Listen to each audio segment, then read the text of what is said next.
ਵਾਹਿਗੁਰੂ ਸਾਹਿਬ JIO. ਹਉ ਆਇਆ ਦੂਰੋਂ ਚੱਲ ਕੇ, ਮੈਂ ਤੱਕੀ ਤਉ ਸਰਣ ਆਏ ਜੀਓ।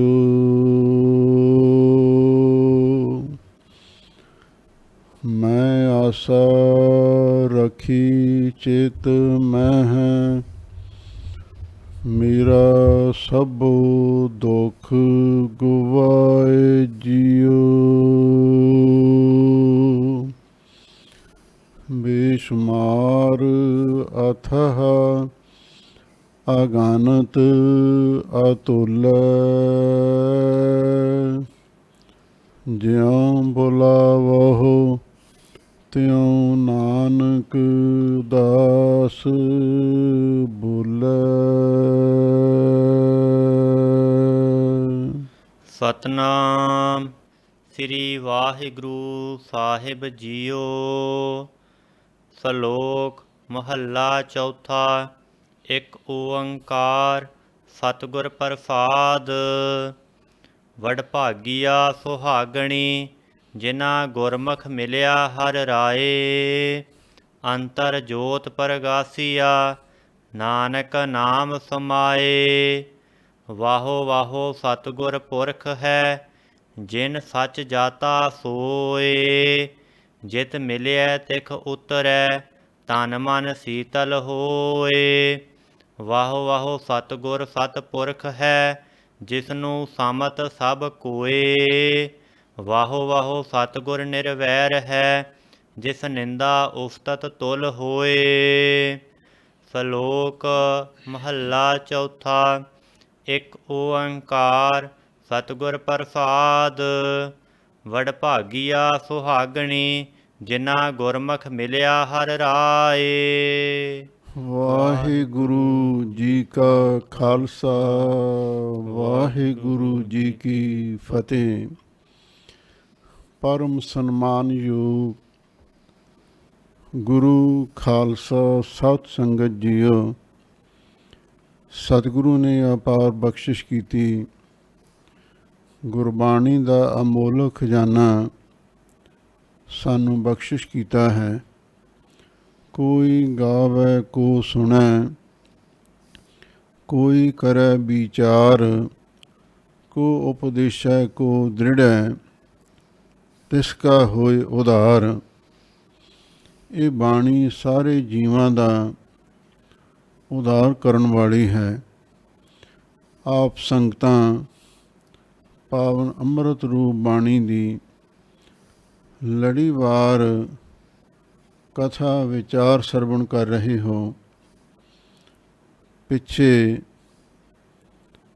ਸ਼ਲੋਕ 12 ਤੇ ਵਧੇਕ ਸਾਡੇ ਸਿੱਖਾਂ ਦੇ ਪ੍ਰਥਮ ਗੁਰੂ ਜਾਹਰ ਪੀਰ ਜਗਤ ਗੁਰ ਬਾਬਾ ਧੰਨ ਧੰਨ ਸ੍ਰੀ ਗੁਰੂ ਨਾਨਕ ਦੇਵ ਮਹਾਰਾਜ ਦੇ ਕੁਝ ਸ਼ਲੋਕ ਸਨ, ਅਤੇ ਨਾਲ ਹੀ ਤੀਜੇ ਪਾਤਸ਼ਾਹ ਭੱਲੇ ਅਮਰਦਾਸ ਗੁਣ ਤੇਰੇ, ਤੇਰੀ ਉਪਮਾ ਤੋਹੇ ਬਣ ਆਵੈ। ਹਜ਼ੂਰ ਦੇ 67 ਸ਼ਲੋਕਾਂ ਦੀ ਵਿਚਾਰ ਆਪ ਸੰਗਤਾਂ ਸਰਵਣ ਕਰ ਚੁੱਕੇ ਹੋ। ਹੁਣ ਅੱਗੇ ਚੌਥੇ ਪਾਤਸ਼ਾਹ ਸੋਢੀ ਸੁਲਤਾਨ ਸਤਿਗੁਰੂ ਪੂਰਨ ਤਾਲ ਖਟਾਇਆ, ਅੰਮ੍ਰਿਤ ਸਰਵੇ ਜੋਤ ਜਗਾਵੈ। ਬੈਠਾ ਸੋਢੀ ਪਾਤਸ਼ਾਹੋ, ਰਾਮਦਾਸ ਸਤਿਗੁਰੂ ਕਹਾਵੈ। ਧੰਨ ਧੰਨ ਸ੍ਰੀ ਗੁਰੂ ਰਾਮਦਾਸ ਮਹਾਰਾਜ ਦੇ ਪਾਵਨ ਸ਼ਲੋਕਾਂ ਦੀ ਵਿਚਾਰ ਆਰੰਭ ਹੋ ਰਹੀ ਹੈ। ਆਪ ਸੰਗਤਾਂ ਸ਼ਰਧਾ ਭਾਵਨਾ ਪ੍ਰੇਮ ਨਾਲ ਸਰਵਣ ਕਰੋ ਤੇ ਇੱਕ ਵਾਰ ਪਿਆਰ ਦੇ ਨਾਲ ਆਖੋ, ਸਤਨਾਮ ਸ੍ਰੀ ਵਾਹਿਗੁਰੂ ਸਾਹਿਬ ਜੀਓ। ਵਡਭਾਗੀਆ ਸੁਹਾਗਣੀ, ਜਿਨ੍ਹਾਂ ਗੁਰਮੁਖ ਮਿਲਿਆ ਹਰਿ ਰਾਏ। ਇਸ ਬਾਣੀ ਦਾ ਸਿਰਲੇਖ ਗੁਰੂ ਅਰਜਨ ਦੇਵ ਮਹਾਰਾਜ ਨੇ ਲਿਖਵਾਇਆ। ਸ਼ਲੋਕ ਮਹੱਲਾ ਚੌਥਾ। ਹੁਣ ਅੱਗੇ ਜਿਹੜੇ ਸ਼ਲੋਕ ਆਰੰਭ ਹੋ ਰਹੇ ਹਨ ਉਹ ਚੌਥੇ ਪਾਤਸ਼ਾਹ ਗੁਰੂ ਰਾਮਦਾਸ ਮਹਾਰਾਜ ਦੀ ਰਚਨਾ ਹੈ। ਆਰੰਭ ਦੇ ਵਿੱਚ ਮੰਗਲਾਚਰਨ ਕੀਤਾ ਹੈ। ਇੱਕ ਓੰਕਾਰ ਸਤਿਗੁਰ ਪ੍ਰਸਾਦਿ। ਉਹ ਅਕਾਲ ਪੁਰਖ ਵਾਹਿਗੁਰੂ ਇੱਕ ਅਦਵੈਤ ਸਰੂਪ ਹੈ। ਓੰਕਾਰ ਸਾਰਿਆਂ ਦਾ ਪ੍ਰਕਾਸ਼ਕ, ਸਤ ਨਾਸ ਤੋਂ ਰਹਿਤ, ਗੁਰ ਪ੍ਰਸਾਦ ਗੁਰੂ ਦੀ ਕਿਰਪਾ ਨਾਲ ਪ੍ਰਾਪਤ ਹੁੰਦਾ ਹੈ। ਇੱਕ ਓੰਕਾਰ ਸਤਿਗੁਰ ਪ੍ਰਸਾਦ ਇਹ ਵਸਤੂ ਨਿਰਦੇਸ਼ ਰੂਪ ਮੰਗਲ ਹੈ। ਇਹਦੇ ਵਿੱਚ ਗੁਰਮਤਿ ਦਾ ਸੰਪੂਰਨ ਸਿਧਾਂਤ ਸਮੋਇਆ ਹੋਇਆ ਹੈ। ਇਉਂ ਕਹਿ ਦਿਓ, ਗਾਗਰ ਵਿੱਚ ਸਾਗਰ, ਕੁੱਜੇ ਵਿੱਚ ਸਮੁੰਦਰ ਬੰਦ ਕੀਤਾ ਹੋਇਆ ਹੈ। ਹੁਣ ਗਰੀਬ ਨਿਵਾਜ ਸਤਿਗੁਰੂ ਜੀ ਅੱਗੇ ਅੰਮ੍ਰਿਤ ਰੂਪ ਬਾਣੀ ਉਚਾਰਨ ਕਰਦੇ ਹਨ। ਵਡ ਭਾਗੀਆ ਸੁਹਾਗਣੀ, ਜਿਨ੍ਹਾਂ ਗੁਰਮੁਖ ਮਿਲਿਆ ਹਰ ਰਾਏ। ਉਹ ਸੁਹਾਗਵੰਤੀ ਗੁਰਮੁਖ ਰੂਹਾਂ ਵੱਡਿਆਂ ਭਾਗਾਂ ਵਾਲੀਆਂ ਨੇ, ਜਿਨ੍ਹਾਂ ਗੁਰਮੁਖ ਮਿਲਿਆ ਹਰ ਰਾਏ। ਜਿਨ੍ਹਾਂ ਨੂੰ ਗੁਰੂ ਰਾਹੀਂ ਉਹ ਪਾਤਸ਼ਾਹ ਪ੍ਰਭੂ ਰਾਜਨ ਕੋ ਰਾਜ ਮਹਾਰਾਜਨ ਕੋ ਰਾਜ ਹੈ ਮਿਲਿਆ, ਪ੍ਰਾਪਤ ਹੋਇਆ ਹੈ। ਅੰਤਰ ਜੋਤ ਪ੍ਰਗਾਸੀਆ, ਨਾਨਕ ਨਾਮ ਸਮਾਏ। ਉਹਨਾਂ ਗੁਰਮੁਖਾਂ ਦੇ ਅੰਦਰ ਵਾਹਿਗੁਰੂ ਦੀ ਜੋਤ ਪ੍ਰਕਾਸ਼ਮਾਨ ਹੋ ਜਾਂਦੀ ਹੈ। ਸਭ ਮੈਂ ਜੋਤ ਜੋਤ ਹੈ ਸੋਏ, ਤਿਸ ਦਾ ਚਾਨਣ ਸਭ ਮੈਂ ਚਾਨਣ ਹੋਏ। ਸਰਬ ਜੋਤ ਤੇਰੀ ਪਸਰ ਰਹੀ, ਜਹ ਜਹ ਦੇਖਾਂ ਤੈ ਨਰ ਹਰੀ। ਉਹ ਜੋਤ ਸਾਡੇ ਅੰਦਰ ਪ੍ਰਕਾਸ਼ ਰਹੀ ਹੈ ਪਰ ਸਾਨੂੰ ਨਜ਼ਰ ਨਹੀਂ ਆਉਂਦੀ। ਇਹਦਾ ਕੀ ਕਾਰਨ ਹੈ? ਮਹਾਂਪੁਰਖ ਇਹਦੇ ਬਾਰੇ ਇਹ ਵਿਚਾਰ ਦੱਸਦੇ ਸਨ। ਵਾਹਿਗੁਰੂ ਦੀ ਜੋਤ ਸਾਡੇ ਅੰਦਰ ਬਿਰਾਜਮਾਨ ਹੈ, ਪਰ ਸਾਡੀ ਜਿਹੜੀ ਬੁੱਧੀ ਹੈ ਉਹ ਅਗਿਆਨ ਕਰਕੇ ਕਾਲੀ ਹੋਈ ਹੈ। ਜਿਵੇਂ ਪੁਰਾਣੇ ਸਮੇਂ ਦੇ ਵਿੱਚ ਲਾਲਟਨਾਂ ਤੇ ਲੈਂਪ ਹੁੰਦੇ ਸਨ, ਮਿੱਟੀ ਦਾ ਤੇਲ ਪਾ ਕੇ ਉਹਨਾਂ ਨੂੰ ਬਾਲਿਆ ਜਾਂਦਾ ਸੀ। ਆ ਜਦੋਂ ਬਿਜਲੀ ਨਹੀਂ ਸੀ ਆਈ, ਉਸ ਵੇਲੇ ਦੀਵੇ ਜਗਾ ਕੇ, ਲਾਲਟਨ ਲੈਂਪ ਜਗਾ ਕੇ ਰਾਤ ਨੂੰ ਚਾਨਣ ਹੁੰਦਾ ਸੀ। ਅਤੇ ਹੁਣ ਉਹ ਜਿਹੜੇ ਲਾਲਟਨ ਅਤੇ ਲੈਂਪ ਹੁੰਦੇ ਸਨ, ਉਹਨਾਂ ਦੀ ਚਿਮਨੀ ਨੂੰ ਉਹ ਕੱਚ ਦੀ ਹੁੰਦੀ ਸੀ। ਧੂਏਂ ਦੀ ਕਾਲਸ ਲੱਗਦੀ ਰਹਿੰਦੀ ਸੀ। ਲਗਾਤਾਰ ਅੱਗ ਬਾਲਣ ਦੇ ਨਾਲ ਉਹ ਕਾਲੀਆਂ ਹੋ ਜਾਂਦੀਆਂ ਸਨ ਅਤੇ ਉਹਨਾਂ ਨੂੰ ਹਰ ਰੋਜ਼ ਮਾਂਜਣਾ ਪੈਂਦਾ ਸੀ, ਸਾਫ਼ ਕਰਨਾ ਪੈਂਦਾ ਸੀ, ਫਿਰ ਉਹ ਚਾਨਣ ਬਾਹਰ ਆਉਂਦਾ ਸੀ। ਹੁਣ ਸਾਡੀ ਬੁੱਧੀ ਅਗਿਆਨ ਕਰਕੇ ਧੂਏਂ ਦੀ ਕਾਲਸ ਦੇ ਨਾਲ ਭਰੀ ਹੋਈ ਹੈ, ਅਤੇ ਜਿਹੜਾ ਵਾਹਿਗੁਰੂ ਦੀ ਜੋਤ ਦਾ ਦੀਵਾ ਸਾਡੇ ਅੰਦਰ ਜਗ ਰਿਹਾ ਹੈ ਉਹ ਮੱਧਮ ਪਿਆ ਹੋਇਆ, ਉਹ ਸਾਨੂੰ ਨਜ਼ਰ ਨਹੀਂ ਆਉਂਦਾ। ਪਰ ਜਦੋਂ ਬੁੱਧੀ ਨਿਰਮਲ ਹੁੰਦੀ ਹੈ, ਚਿਮਨੀ ਸਾਫ਼ ਹੁੰਦੀ ਹੈ, ਫਿਰ ਉਹ ਦੀਵੇ ਦੀ ਲੋ ਬਾਹਰ ਆਉਂਦੀ ਹੈ। ਹਜ਼ੂਰ ਕਹਿੰਦੇ ਨਹੀਂ, ਹੁਣ ਉਹ ਮੋਹ ਮਾਇਆ ਅਗਿਆਨ ਦੀ ਕਾਲਸ ਲੈ ਗਈ ਹੈ। ਵਾਹਿਗੁਰੂ ਦੀ ਜੋਤ ਦਾ ਪ੍ਰਕਾਸ਼ ਸਾਡੇ ਅੰਦਰ ਪ੍ਰਗਟ ਹੋ ਗਿਆ ਹੈ। ਨਾਨਕ ਨਾਮ ਸਮਾਏ, ਫਿਰ ਉਹ ਗੁਰਮੁਖ ਪਿਆਰੇ ਵਾਹਿਗੁਰੂ ਦੇ ਨਾਮ ਦੇ ਵਿੱਚ ਲੀਨ ਹੋਏ ਰਹਿੰਦੇ ਹਨ। ਵਾਹੋ ਵਾਹੋ ਸਤਿਗੁਰ ਪੁਰਖ ਹੈ, ਜਿਨ ਸੱਚ ਜਾਤਾ ਸੋਏ। ਗਰੀਬ ਨਿਵਾਜ ਸਤਿਗੁਰੂ ਜੀ ਅੱਗੇ ਸਤਿਗੁਰੂ ਦੀ ਮਹਿਮਾ ਉਚਾਰਨ ਕਰਦੇ ਨੇ। ਵਾਹੋ ਵਾਹੋ ਸਤਿਗੁਰ ਪੁਰਖ ਹੈ।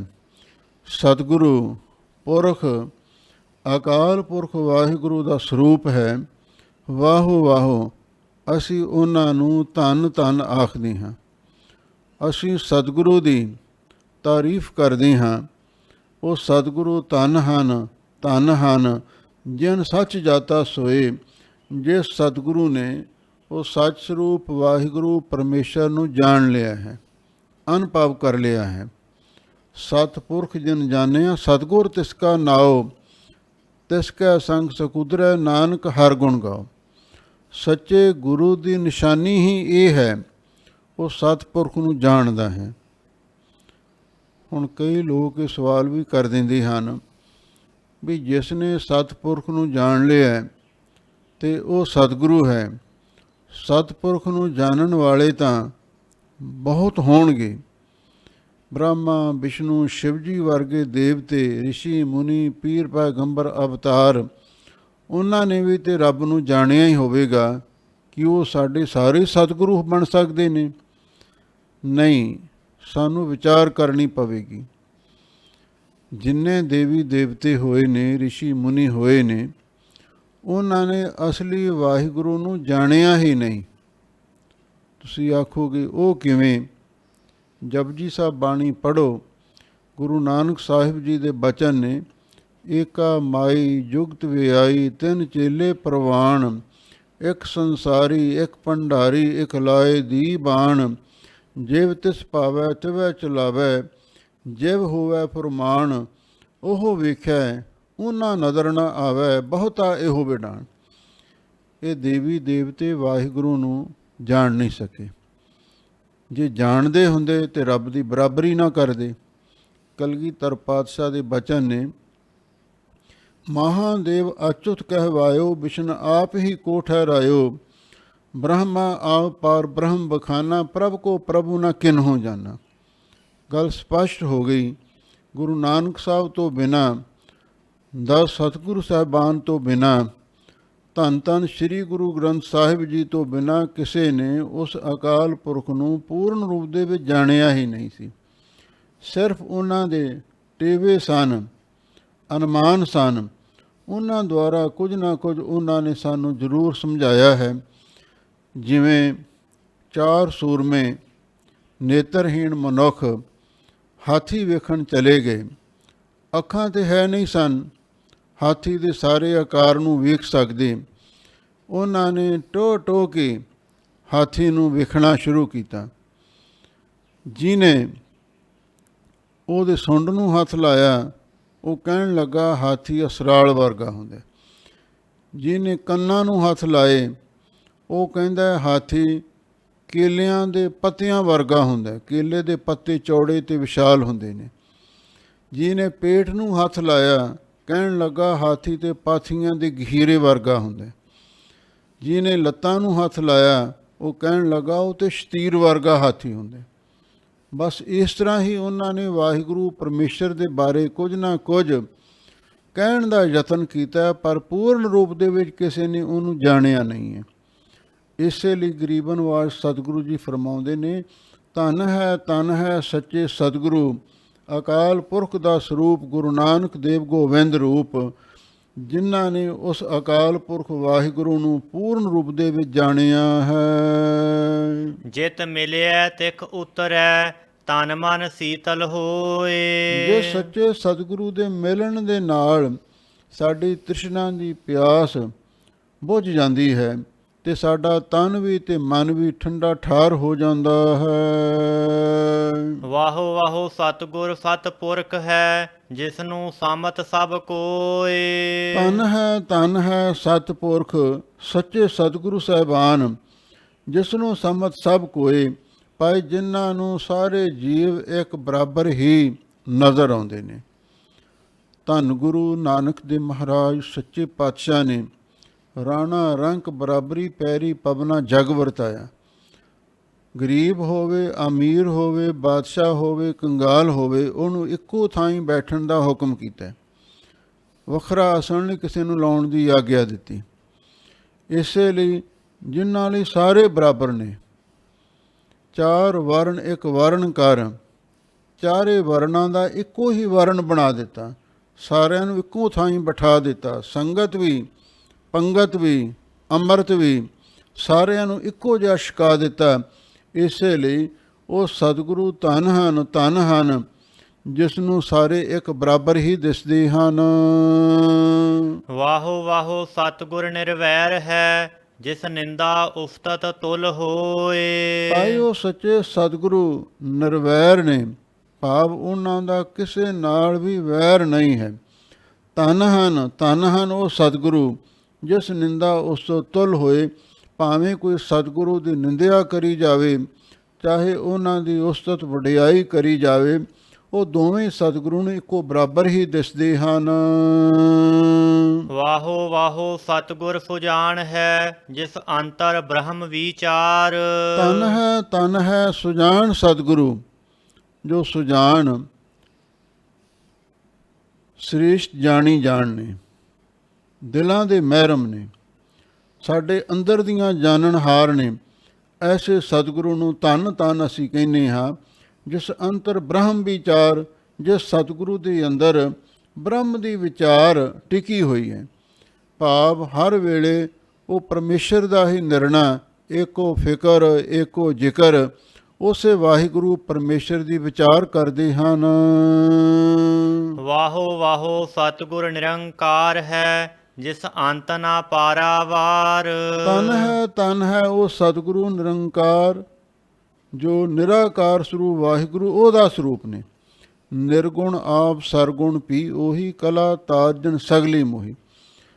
ਪਹਿਲਾਂ ਸਤਿਗੁਰੂ ਨੂੰ ਆਖਿਆ ਸੀ ਉਹ ਨਿਰਵੈਰ ਨੇ, ਤੇ ਹੁਣ ਕਹਿੰਦੇ ਉਹ ਨਿਰੰਕਾਰ ਦਾ ਸਰੂਪ ਨੇ, ਜਿਸ ਅੰਤ ਨਾ ਪਾਰਾਵਾਰ, ਜਿਸ ਦੇ ਉਰਵਾਰ ਪਾਰ ਦਾ ਕੋਈ ਅੰਤ ਨਹੀਂ ਜਾਣਿਆ ਜਾ ਸਕਦਾ।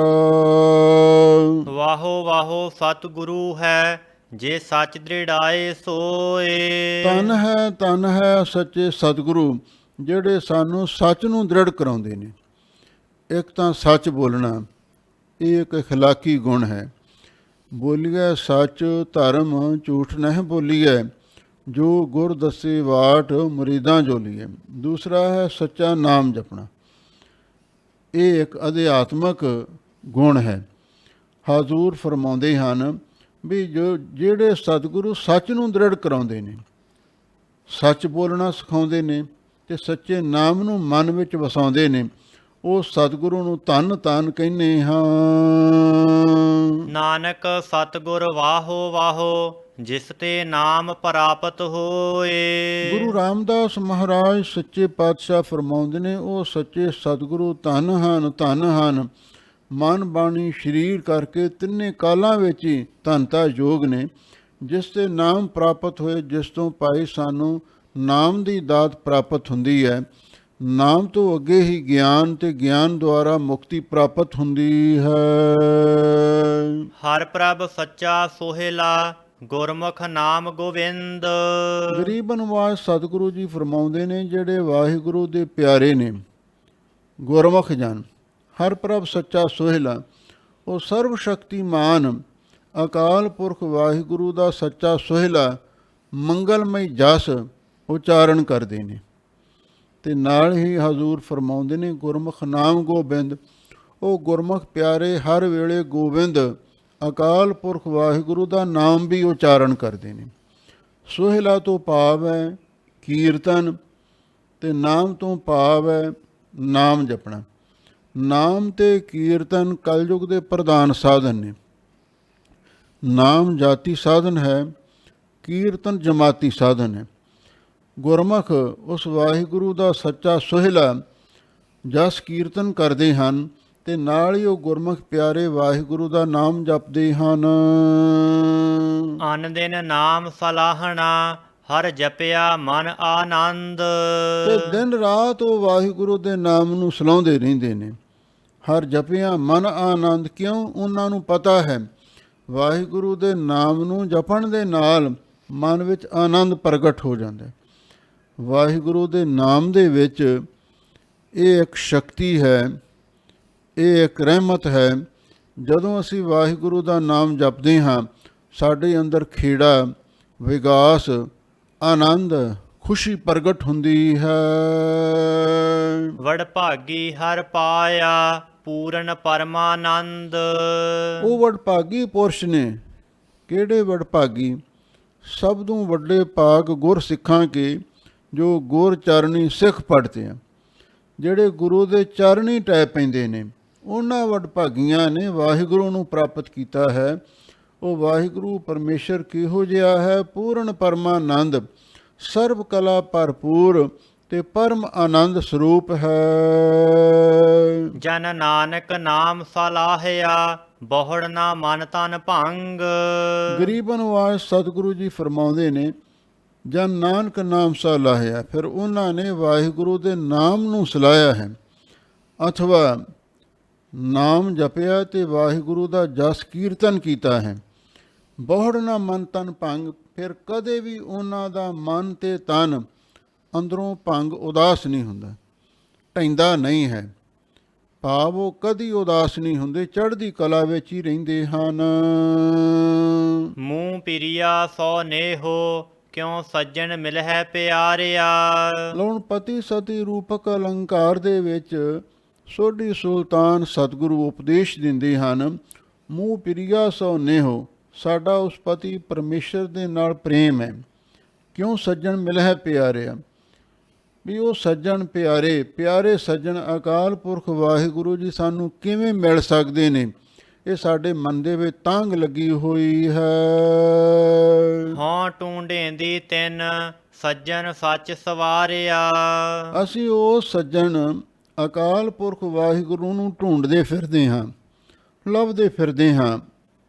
ਸੱਜਣ ਸੱਚ ਸਵਾਰਿਆ, ਜੇ ਸੱਜਣ ਅਕਾਲ ਪੁਰਖ ਨੇ ਸੱਚੇ ਨਾਮ ਰਾਹੀਂ, ਸੱਚੇ ਸ਼ਬਦ ਰਾਹੀਂ ਸਾਡੇ ਜੀਵਨ ਨੂੰ ਸਵਾਰਿਆ ਹੈ।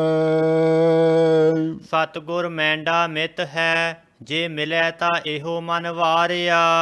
ਫਿਰ ਸਾਨੂੰ ਗੁਰਮੁਖਾਂ ਤੋਂ ਪਤਾ ਲੱਗਿਆ ਬਈ ਸਤਿਗੁਰੂ ਦਰਗਾਹੀ ਬਸੀਠ ਨੇ। ਜੈਸਾ ਸਤਿਗੁਰ ਸੁਣੀਦਾ, ਤੈਸੋ ਹੀ ਮੈਂ ਡੀਠ, ਵਿਛੜਿਆ ਮੇਲੇ ਪ੍ਰਭੂ ਹਰ ਦਰਗਾਹ ਕਾ ਬਸੀਠ। ਸਤਿਗੁਰ ਮੈਂਡਾ ਮਿੱਤ ਹੈ, ਫਿਰ ਅਸੀਂ ਸਤਿਗੁਰੂ ਦੀ ਸ਼ਰਨ ਵਿੱਚ ਆ ਗਏ। ਸਤਿਗੁਰੂ ਮੇਰਾ ਅਸਲੀ ਮਿੱਤਰ ਹੈ, ਜਿਗਰੀ ਦੋਸਤ ਹੈ, ਮਨ ਦਾ ਮੇਲੀ ਹੈ। ਜੇ ਮਿਲੇ ਤਾਂ ਇਹੋ ਮਨ ਵਾਰਿਆ, ਜੇ ਮੈਨੂੰ ਸੱਚਾ ਸਤਿਗੁਰੂ ਮਿਲ ਪਵੇ ਤੇ ਮੈਂ ਸਭ ਕੁਝ ਉਸ ਤੋਂ ਨਿਸ਼ਾਵਰ ਕਰ ਦੇਵਾਂ।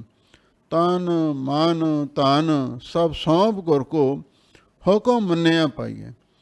ਨਾਰਾਇਣ ਨਰਪਤ ਨਮਸਕਾਰੈ, ਐਸੇ ਗੁਰ ਕੋ ਬਲ ਬਲ ਜਾਈਐ, ਆਪ ਮੁਕਤ ਮੋਹਿ ਤਾਰੈ। ਬਲਿਹਾਰੀ ਗੁਰ ਆਪਣੇ, ਦਿਵਹਾੜੀ ਸਦਵਾਰ, ਜਿਨ ਮਾਨਸ ਤੇ ਦੇਵਤੇ ਕੀਏ, ਕਰਤ ਨਾ ਲਾਗੀ ਵਾਰ। ਜੇ ਸਾਨੂੰ ਸੱਚੇ ਸਤਿਗੁਰੂ ਮਿਲ ਜਾਣ ਤੇ ਅਸੀਂ ਉਸ ਪਿਆਰੇ ਸੱਜਣ ਸਤਿਗੁਰੂ ਤੋਂ ਸਭ ਕੁਝ ਕੁਰਬਾਨ ਕਰ ਦਈਏ।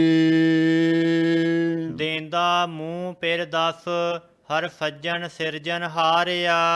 ਕਿਉਂਕਿ ਦੇਂਦਾ ਮੂੰਹ ਪਿਰ ਦਸ, ਉਹ ਸਤਿਗੁਰੂ ਮੈਨੂੰ ਉਸ ਪਤੀ ਪਰਮੇਸ਼ਰ ਦੇ ਬਾਰੇ ਦੱਸ ਦਿੰਦਾ ਹੈ। ਭਾਵ ਜਦੋਂ ਕੋਈ ਗੁਰਸਿੱਖ ਸਤਿਗੁਰੂ ਦੇ ਪਾਸ ਜਾਂਦਾ ਹੈ, ਨਿਮਰਤਾ ਦੇ ਨਾਲ ਅਰਦਾਸ ਬੇਨਤੀ ਕਰਦਾ ਹੈ, ਸਤਿਗੁਰੂ ਤਰੁੱਠਦੇ ਨੇ, ਫਿਰ ਜੋ ਉਹਦੇ ਸਵਾਲ ਹੁੰਦੇ ਨੇ ਉਹਨਾਂ ਦੇ ਜਵਾਬ ਦਿੰਦੇ ਨੇ। ਜੇ ਕੋਈ ਪਰਮਾਰਥ ਦਾ ਸਵਾਲ ਹੁੰਦਾ ਹੈ, ਰੱਬ ਨੂੰ ਮਿਲਣ ਦੀ ਕੋਈ ਗੱਲ ਹੁੰਦੀ ਹੈ, ਉਹਦੇ ਬਾਰੇ ਸਤਿਗੁਰੂ ਜਵਾਬ ਦਿੰਦੇ ਨੇ। ਹਰ ਸੱਜਣ ਸਿਰਜਣ ਹਾਰਿਆ, ਵੀ ਉਹ ਅਕਾਲ ਪੁਰਖ ਵਾਹਿਗੁਰੂ ਸੱਜਣ, ਸੱਜਣ ਸੱਚਾ ਪਾਤਸ਼ਾਹੋ ਸਿਰ ਸਾਹਾਂ ਦਾ ਸਾਹ। ਸੱਜਣ ਸਹੀ ਨਾਲ ਮੈਂ ਚਲਦਿਆਂ ਨਾਲ ਚਲਣ। ਉਹ ਵਾਹਿਗੁਰੂ ਸਾਡਾ ਅਸਲੀ ਜੀਵਨ ਸਾਥੀ ਹੈ ਤੇ ਸਿਰਜਣ ਹਾਰਿਆ, ਤੇ ਉਹ ਵਾਹਿਗੁਰੂ ਸਾਰੇ ਜੀਵਾਂ ਦੀ ਸਿਰਜਣਾ ਕਰਨ ਵਾਲਾ ਵੀ ਹੈ। ਕਰਨ ਕਾਰਨ ਪ੍ਰਭ ਏਕ ਹੈ, ਦੂਸਰ ਨਾਹੀ ਕੋਈ। ਨਾਨਕ ਤਿਸ ਬਲਿਹਾਰਨਾ ਜਲ ਥਲ ਮਹੀਅਲ ਸੋਏ। ਉਹ ਅਕਾਲ ਪੁਰਖ ਵਾਹਿਗੁਰੂ ਸਾਰਿਆਂ ਦੇ ਜੀਵਨ ਨੂੰ ਵੀ ਸਵਾਰਨ ਵਾਲਾ ਹੈ। ਨਾਨਕ ਹੋਂ ਪਿਰ ਭਾਲੀ ਆਪਣਾ, ਸਤਿਗੁਰ ਨਾਲ ਦਿਖਾਲਿਆ। ਗਰੀਬ ਨਿਵਾਜ ਸਤਿਗੁਰੂ ਜੀ ਫਰਮਾਉਂਦੇ ਨੇ ਵੀ ਮੈਂ ਉਸ ਅਕਾਲ ਪੁਰਖ ਵਾਹਿਗੁਰੂ ਨੂੰ ਪਿਰ ਪਤੀ ਪਰਮੇਸ਼ਰ ਨੂੰ ਭਾਲਦੀ ਸੀ, ਪਰ ਸਾਨੂੰ ਨਹੀਂ ਸੀ ਲੱਭ ਰਿਹਾ। ਸਤਿਗੁਰ ਨਾਲ ਦਿਖਾਲਿਆ ਤੇ ਸਤਿਗੁਰੂ ਨੇ ਮਿਹਰ ਕੀਤੀ, ਸਤਿਗੁਰ ਮਿਲਿਆ, ਦਿਵ ਦ੍ਰਿਸ਼ਟ ਹੋਈ ਤੇ ਸਤਿਗੁਰੂ ਨੇ ਸਾਨੂੰ ਨਾਲ ਹੀ ਦਿਖਾ ਦਿੱਤਾ। ਕਹਿਣ ਲੱਗੇ, ਭਲਿਆ ਲੋਕਾ, ਤੂੰ ਉਸ ਨੂੰ ਬਾਹਰ ਲੱਭਦਾ ਫਿਰਦਾ, ਉਹ ਤਾਂ ਤੇਰੇ ਨਾਲ ਹੀ ਵਸ ਰਿਹਾ ਹੈ। ਕਾਹੇ ਰੇ ਬਨ ਖੋਜਨ ਜਾਈ, ਸਰਬ ਨਿਵਾਸੀ ਸਦਾ ਅਲੇਪਾ, ਤੋਹੀ ਸੰਗ ਸਮਾਈ। ਭਗਤ ਰਵਿਦਾਸ ਜੀ ਕਹਿੰਦੇ ਨੇ, ਕਹਿ ਰਵਿਦਾਸ ਹਾਥ ਪੈ ਨੇਰੈ, ਸਹਜੇ ਹੋਏ ਸੋ ਹੋਈ। ਉਹ ਵਾਹਿਗੁਰੂ ਹੱਥਾਂ ਪੈਰਾਂ ਦੇ ਨਾਲੋਂ ਵੀ ਨੇੜੇ ਹੈ, ਪਰ ਸਾਨੂੰ ਨਜ਼ਰ ਨਹੀਂ ਸੀ ਆਉਂਦਾ। ਸਤਿਗੁਰੂ ਨੇ ਦਿਵ ਦ੍ਰਿਸ਼ਟੀ ਬਖਸ਼ਿਸ਼ ਕਰ ਦਿੱਤੀ ਤੇ ਉਸ ਵਾਹਿਗੁਰੂ ਨੂੰ ਪ੍ਰਤੱਖ ਦਿਖਾ ਦਿੱਤਾ। ਹਉ ਖੜੀ ਨਿਹਾਲੀ ਪੰਧ ਮਤ ਮੂੰਹ ਸੱਜਣ ਆਵਏ। ਲੋ ਮੈਂ ਤੇ ਪੰਧ ਰਸਤੇ ਵਿੱਚ ਖੜੀ ਹੋਈ ਵੇਖ ਰਹੀ ਹਾਂ। ਨਿਹਾਲੀ ਦਾ ਅਰਥ ਹੁੰਦਾ ਵੇਖਣਾ। ਮੈਂ ਤੇ ਰਸਤੇ ਉੱਤੇ ਖੜੀ ਵੇਖ ਰਹੀ ਹਾਂ। ਮਤ ਮੂੰਹ ਸੱਜਣ ਆਵੇ, ਵੀ ਮਤਾ ਮੇਰਾ ਸੱਜਣ ਅਕਾਲ ਪੁਰਖ ਵਾਹਿਗੁਰੂ ਮੇਰੇ ਪਾਸ ਆ ਜਾਵੇ। ਮੈਂ ਉਹਦੀ ਉਡੀਕ ਕਰ ਰਹੀ ਹਾਂ।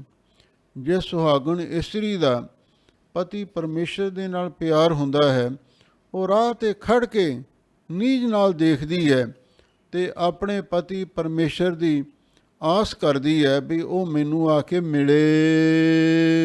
ਕੋ ਆਣ ਮਿਲਾਵੈ ਅੱਜ ਮੈਂ ਫਿਰ ਮੇਲ ਮਿਲਾਵਏ। ਹਾਂ, ਫਿਰ ਉਹ ਜਦੋਂ ਨਹੀਂ ਆਉਂਦਾ, ਫਿਰ ਉਹ ਬੇਨਤੀਆਂ ਕਰਦੀ ਹੈ। ਜਿਹੜੇ ਕੋਈ ਰਾਹੀ ਪਾਂਧੀ ਕੋਲ ਦੀ ਲੰਘਦੇ ਨੇ, ਕੋਈ ਆਣ ਮਿਲਾਵੇ ਅੱਜ, ਜੇ ਕੋਈ ਅੱਜ ਲਿਆ ਕੇ ਉਸ ਮੇਰੇ ਪਤੀ ਪਰਮੇਸ਼ਰ ਨੂੰ ਮਿਲਾ ਦੇਵੇ ਤੇ ਮੈਂ ਉਸ ਤੋਂ ਕੁਰਬਾਨ ਜਾਵਾਂ। ਤੇ ਨਾਲ ਹੀ ਸਤਿਗੁਰੂ ਫਰਮਾਉਂਦੇ ਹਨ, ਮੈਂ ਫਿਰ ਮੇਲ ਮਿਲਾਵੇ ਜਿਹੜਾ ਗੁਰਮੁਖ ਪਿਆਰਾ, ਜਿਹੜਾ ਰੱਬ ਦਾ ਪਿਆਰਾ ਉਸ ਪਤੀ ਪਰਮੇਸ਼ਰ ਦੇ ਮੇਲ ਵਿੱਚ ਮੈਨੂੰ ਮਿਲਾ ਦੇਵੇ ਤੇ ਮੈਂ ਉਸ ਦੀ ਉਡੀਕ ਕਰਦੀ ਹਾਂ। ਹਾਂ ਜਿਉ ਕਰੀ ਤਿਸ ਬਿਟੋ ਚੌਖੰਨੀਐ ਜੋ ਮੈਂ ਪਿਰੀ ਦਿਖਾਵਏ। ਲੋ ਗੁਰਮੁਖ ਰੂਹ ਦੇ ਮਨ ਦੇ ਵਿੱਚ ਗੁਰੂ ਪ੍ਰਤੀ ਅਥਾਹ ਸ਼ਰਧਾ ਹੁੰਦੀ ਹੈ, ਅਥਾਹ ਪਿਆਰ ਹੁੰਦਾ ਹੈ। ਉਹ ਕੀ ਕਹਿੰਦੀ ਹੈ, ਹਾਂ ਜਿਉ ਕਰੀ ਤਿਸ ਬਿਟੋ ਚੌਖੰਨੀਐ, ਮੈਂ ਆਪਣੀ ਜਿੰਦ ਜਾਨ ਦੇ 4 ਟੁਕੜੇ ਕਰਕੇ ਉਸ ਤੋਂ ਕੁਰਬਾਨ ਕਰ ਦੇਵਾਂ। ਕਿਸ ਤੋਂ? ਜੋ ਮੈਂ ਪਿਰੀ ਦਿਖਾਵੇ, ਜੋ ਮੈਨੂੰ ਪਤੀ ਪਰਮੇਸ਼ਰ ਦੇ ਦਰਸ਼ਨ ਕਰਵਾ ਦੇਵੇ। ਭਾਵ ਮੈਂ ਗੁਰੂ ਤੋਂ ਵੀ ਸਦਕੇ ਜਾਵਾਂ ਜਿਹੜਾ ਸਾਨੂੰ ਵਾਹਿਗੁਰੂ ਦੇ ਦਰਸ਼ਨ ਦੀਦਾਰ ਕਰਾਉਂਦਾ ਹੈ। ਨਾਨਕ ਹਰ ਹੋਏ ਦਇਆਲ ਤਾਂ ਗੁਰ ਪੂਰਾ ਮੇਲਾਵਏ। ਲੋ ਕੋਈ ਭੁਲੇਖੇ ਵਿੱਚ ਨਾ ਪੈ ਜਾਵੇ। ਬਹੁਤ ਸਾਰੇ ਪਖੰਡੀ ਸੰਤ ਬਾਬੇ ਉਹ ਦੁਕਾਨਾਂ ਖੋਲ੍ਹੀ ਬੈਠੇ ਨੇ, ਆਓ ਤੁਹਾਨੂੰ ਅਸੀਂ ਰੱਬ ਦੇ ਦਰਸ਼ਨ ਕਰਾਉਣੇ ਆ। ਤੇ ਫਿਰ ਬਹੁਤੇ ਭੋਲੇ ਲੋਕ ਉਹਨਾਂ ਦੇ ਮਗਰ ਵੀ ਲੱਗ ਜਾਂਦੇ ਨੇ। ਪਰ ਇੱਕ ਗੱਲ ਧਿਆਨ ਵਿੱਚ ਰੱਖਣੀ ਚਾਹੀਦੀ ਹੈ, ਗੁਰਮਤਿ ਦੇ ਸਿਧਾਂਤ ਦੇ ਅਨੁਸਾਰ ਸਤਿਗੁਰੂ ਹੀ ਦਰਗਾਹੀ ਬਸੀਠ ਹਨ। ਗੁਰੂ ਤੋਂ ਬਿਨਾਂ ਰੱਬ ਦਾ ਵਿਚੋਲਾ ਕੋਈ ਨਹੀਂ ਹੈ। ਆਪਾਂ ਗੁਰੂ ਦੀ ਸ਼ਰਨ ਵਿੱਚ ਆਉਣਾ ਹੈ। ਹਜ਼ੂਰ ਉਹ ਸਿਧਾਂਤ ਨੂੰ ਇੱਥੇ ਅਖੀਰ 'ਤੇ ਸਪਸ਼ਟ ਕਰਦੇ ਨੇ, ਨਾਨਕ ਹਰ ਹੋਏ ਦਇਆਲ ਤਾਂ ਗੁਰ ਪੂਰਾ ਮਿਲਾਵੇ। ਜਦੋਂ ਉਹ ਅਕਾਲ ਪੁਰਖ ਵਾਹਿਗੁਰੂ ਕਿਸੇ ਜੀਵ 'ਤੇ ਮਿਹਰਬਾਨ ਹੁੰਦਾ ਹੈ, ਫਿਰ ਪੂਰਾ ਗੁਰੂ ਮਿਲਾ ਦਿੰਦਾ ਹੈ ਤੇ ਪੂਰਾ ਗੁਰੂ ਦਰਗਾਹੀ ਬਸੀਠ ਹੈ। ਫਿਰ ਉਹ ਵਿਛੜਿਆਂ ਨੂੰ ਵਾਹਿਗੁਰੂ ਪਰਮੇਸ਼ਰ ਦੇ ਨਾਲ ਮੇਲ ਦਿੰਦਾ ਹੈ। ਅੰਤਰ ਜੋਰ ਹਉਮੈ ਤਨ ਮਾਇਆ ਕੂੜੀ ਆਵੈ ਜਾਏ। ਲੋ ਮਨਮੁਖਾਂ ਦੀ ਹਾਲਤ ਕਿਹੋ ਜਿਹੀ ਹੁੰਦੀ ਹੈ ਤੇ ਨਾਲ ਹੀ ਗੁਰਮੁਖਾਂ ਦੀ ਵੀ ਵਿਚਾਰ ਦੱਸਣਗੇ। ਅੰਤਰ ਜੋਰ ਹਉਮੈ ਤਨ ਮਾਇਆ, ਮਨਮੁਖਾਂ ਦੇ ਅੰਦਰ ਇੱਕ ਤਾਂ ਮਾਇਆ ਦਾ ਜ਼ੋਰ ਹੁੰਦਾ ਤੇ ਦੂਸਰਾ ਹਉਮੈ ਦਾ ਪ੍ਰਭਾਵ ਬੜੇ ਜ਼ੋਰ ਸ਼ੋਰ ਦੇ ਨਾਲ ਉਹਨਾਂ 'ਤੇ ਹਾਵੀ ਹੁੰਦੇ। ਹਉਮੈ ਤੇ ਮਾਇਆ ਦਾ ਉਹਨਾਂ ਦੇ ਅੰਦਰ ਬੜਾ ਪ੍ਰਭਾਵ ਤੇ ਬੜਾ ਬਲ ਉਹਨਾਂ 'ਤੇ ਹਾਵੀ ਹੁੰਦਾ ਹੈ। ਕੂੜੀ ਆਵੇ ਜਾਏ, ਜੋ ਸਤਿਗੁਰੂ ਦੇ ਪਾਸ ਆਉਂਦੇ ਵੀ ਨੇ, ਬਸ ਉਹ ਝੂਠਾ ਜਿਹਾ ਹੀ ਆਉਂਦੇ ਨੇ, ਬਸ ਮਿਲ ਕੇ ਚਲੇ ਜਾਂਦੇ ਨੇ। ਉਹਨਾਂ ਦੇ ਮਨ ਦੇ ਵਿੱਚ ਨਾ ਤੇ ਗੁਰੂ ਪ੍ਰਤੀ ਇਹ ਸ਼ਰਧਾ ਭਾਵਨਾ ਹੁੰਦੀ ਹੈ ਬਈ ਸਤਿਗੁਰੂ ਨਾਮ ਦਾਤਾ ਹਨ, ਗਿਆਨ ਦਾਤਾ ਹਨ, ਮੁਕਤੀ ਦਾਤਾ ਹਨ, ਸਾਡੇ ਲਈ ਗੁਰੂ ਮਹਾਰਾਜ ਪਰਮੇਸ਼ਰ ਦਾ ਸਰੂਪ ਹਨ, ਗੁਰੂ ਅਰਜਨ ਪ੍ਰਤੱਖ ਹਰ। ਇਹ ਭਾਵਨਾ ਨਹੀਂ ਉਹਨਾਂ ਦੇ ਅੰਦਰ ਪੈਦਾ ਹੁੰਦੀ। ਆਉਂਦੇ ਵੀ ਨੇ ਦੇਖਾ ਦੇਖੀ, ਬਸ ਉਹ ਮੱਥਾ ਟੇਕ ਕੇ ਵਾਪਸ ਮੁੜ ਜਾਂਦੇ ਨੇ। ਕੋਈ ਅੰਦਰੋਂ ਗੁਰੂ ਦੇ ਪਾਸੋਂ ਸਿੱਖਿਆ ਲੈ ਕੇ ਕਮਾਈ ਕਰਕੇ ਵਾਹਿਗੁਰੂ ਨੂੰ ਮਿਲਣ ਦੀ ਕੋਈ ਤਾਂਘ ਨਹੀਂ ਹੁੰਦੀ। ਸਤਿਗੁਰ ਕਾ ਫੁਰਮਾਇਆ ਮਨ ਨਾ ਸਕੀ ਦੋਤਰ ਤਰਿਆ ਨਾ ਜਾਏ। ਗਰੀਬ ਨਿਵਾਜ ਸਤਿਗੁਰੂ ਜੀ ਫਰਮਾਉਂਦੇ ਨੇ ਵੀ ਜਿਹੜੇ ਮਨਮੁਖ ਬੰਦੇ ਨੇ ਭਾਵੇਂ ਸਤਿਗੁਰੂ ਕੋਲ ਆਉਂਦੇ ਵੀ ਨਹੀਂ ਤੇ ਜਾਂਦੇ ਵੀ ਨਹੀਂ, ਸਤਿਗੁਰ ਕਾ ਫਰਮਾਇਆ ਮੰਨ ਨਾ ਸਕੀ, ਉਹ ਸਤਿਗੁਰੂ ਦਾ ਫਰਮਾਇਆ ਹੁਕਮ ਮੰਨ ਨਹੀਂ ਸਕਦੇ। ਜੇ ਇਸਤਰੀ ਰੂਪਕ ਅਲੰਕਾਰ ਮੰਨ ਲਈਏ, ਸਤਿਗੁਰੂ ਦਰਗਾਹੀ ਵਸੀਠ ਨੇ। ਜਿਹੜੀਆਂ ਰੂਹਾਂ ਸਤਿਗੁਰੂ ਪਾਸ ਆਉਂਦੀਆਂ ਨੇ, ਉਹਨਾਂ ਵਿੱਚੋਂ ਜਿਹੜੀਆਂ ਤੇ ਗੁਰਮੁਖ ਰੂਹਾਂ ਨੇ ਉਹ ਤੇ ਗੁਰੂ ਦੀ ਆਗਿਆ ਮੰਨਦੀਆਂ ਨੇ, ਜਿਹੜੀਆਂ ਮਨਮੁਖ ਰੂਹਾਂ ਨੇ ਉਹ ਗੁਰੂ ਦੇ ਹੁਕਮ ਨੂੰ ਮੰਨ ਨਹੀਂ ਸਕਦੀਆਂ। ਦੁੱਤਰ ਤਰਿਆ ਨਾ ਜਾਏ। ਫਿਰ ਦੱਸੋ, ਆ ਜਿਹੜਾ ਸੰਸਾਰ ਜਿਸ ਨੂੰ ਤਰਨਾ ਬਹੁਤ ਕਠਿਨ ਹੈ, ਬੜਾ ਔਖਾ ਹੈ, ਇਹਨੂੰ ਕਿਵੇਂ ਤਰਿਆ ਜਾਵੇਗਾ? ਨਹੀਂ ਤਰਿਆ ਜਾਣਾ। ਨਦਰ ਕਰੇ ਜਿਸ ਆਪਣੀ, ਸੋ ਚੱਲੈ ਸਤਿਗੁਰ ਭਾਏ। ਲੋ, ਜਿਸ ਉੱਤੇ ਵਾਹਿਗੁਰੂ ਆਪਣੀ ਕਿਰਪਾ ਦ੍ਰਿਸ਼ਟੀ ਕਰ ਦਿੰਦਾ ਹੈ, ਫਿਰ ਉਹ ਗੁਰੂ ਦੀ ਸ਼ਰਨ ਵਿੱਚ ਵੀ ਆਉਂਦਾ ਹੈ, ਗੁਰੂ ਦੀ ਸਿੱਖੀ ਨੂੰ ਵੀ ਧਾਰਨ ਕਰਦਾ ਹੈ ਤੇ ਨਾਲ ਗੁਰੂ ਦੀ ਆਗਿਆ ਵੀ ਮੰਨਦਾ ਹੈ। ਸੋ ਚੱਲੈ ਸਤਿਗੁਰ ਭਾਏ, ਉਹ ਸਤਿਗੁਰੂ ਦੇ ਅਨੁਸਾਰ ਹੋ ਕੇ ਚੱਲਦਾ ਹੈ। ਸਤਿਗੁਰ ਕਾ ਦਰਸ਼ਨ ਸਫਲ ਹੈ, ਜੋ ਇੱਛੈ ਸੋ ਫਲ ਪਾਏ। ਗੁਰਮੁਖੋ, ਸਤਿਗੁਰੂ ਦਾ ਦਰਸ਼ਨ ਵੀ ਸਫਲ ਦਰਸ਼ਨ ਹੈ। ਜਿਤੜੇ ਫਲ ਮਨ ਬੰਸ਼ੀਆਂ ਤਿਤੜੇ ਸਤਿਗੁਰ ਪਾਸ। ਸਤਿਗੁਰੂ ਦਾ ਦਰਸ਼ਨ ਕਰਕੇ ਹੀ ਜਿਹੜੇ ਫਲ ਦੀ ਇੱਛਾ ਹੁੰਦੀ ਹੈ ਉਹ ਫਲ ਪ੍ਰਾਪਤ ਹੋ ਜਾਂਦੇ ਨੇ। ਜੋ ਇੱਛਾ ਸੋ ਫਲ ਪਾਏ। ਸਤਿਗੁਰੂ ਦੇ ਪਾਸ ਜਾ ਕੇ ਦਰਸ਼ਨ ਦੀਦਾਰ ਕਰੋ, ਫਿਰ ਜੋ ਵੀ ਤੁਹਾਡੇ ਮਨ ਦੀ ਇੱਛਾ ਹੋਵੇਗੀ ਉਹ ਫਲ ਪ੍ਰਾਪਤ ਹੋ ਜਾਵੇਗਾ।